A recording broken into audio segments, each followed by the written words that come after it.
അഭിയത്തെ എനിക്ക് ഇയാളുടെ സ്വഭാവം തീരെ പറ്റണില്ല കേട്ടാ. എനക്കും ഇയാളുടെ സ്വഭാവം തീരെ പിടിക്കില്ല. നമ്മളെ പ്രവാസികളാ, അടിമകളല്ല. നാക്കില്ലെങ്കിൽ നായ അടിച്ചോണ്ട് പോയനെ നിന്നെ. എന്തെങ്കിലും ചെയ്യാൻ പറ്റി ചെയ്യ് രണ്ടും കൂടെ, ഇല്ലെങ്കിൽ ആയുഷ്കാലം മുഴുവൻ ഇവിടെ അടിമയായിട്ട് കിടക്കേണ്ടി വരും. ഇതന്നെയല്ലേ ഞാനും പറഞ്ഞത്. ഞാൻ കുറച്ച് മോഡേൺ ആയിട്ട് പറഞ്ഞേ ഉള്ളൂ. അതൊക്കെ ഇങ്ങോട്ട് നടക്കുള്ളൂ, ഈ ഫസൽ ഷാന്റെ അടുത്ത് നടക്കൂല. ഇതെന്തത്? എ സി ഇടാൻ പാടില്ല, മിക്സി ഓണാക്കാൻ പാടില്ല, ലൈറ്റ് ഓണാക്കാൻ പാടില്ല, കുക്കറിൽ വിസിലടിക്കാൻ പാടില്ല, ഫ്രിഡ്ജിൽ സാധനങ്ങൾ വെക്കാൻ പാടില്ല. ഇങ്ങനെ നടക്കൊന്നുമില്ല. അയാൾ ഇങ്ങോട്ട് വരട്ടെ.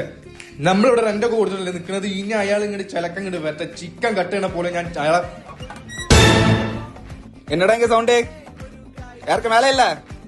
അതൊന്നുമില്ല ചേട്ടാ, വെള്ളിയാഴ്ചയൊക്കെ ആയിട്ട് ഒന്നു രണ്ടൊക്കെ ഇങ്ങനെ പറഞ്ഞിരിക്കുന്നു. കുക്കൊക്കെ ചെയ്തിട്ട് എല്ലാവർക്കും ലീവൊക്കെ അല്ലേ. തള്ളിപ്പോടാ, இந்த വേസ്റ്റ് എടുത്ത് പോടല. അത് നിറയട്ടെ. എന്നാ ചെന്നാ നിറയട്ടെ.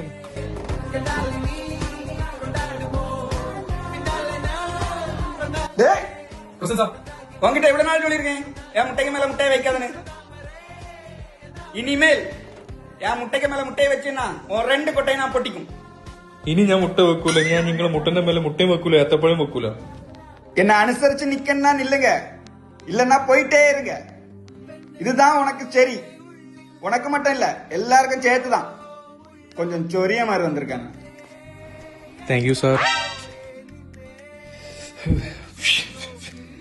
അൺഎക്സ്പെക്ടഡ് ആയി വന്നോണ്ടാ, അല്ലെങ്കിൽ ഞാൻ ഉണ്ടല്ല എന്റെ വെളുത്തിയേനെ മാറി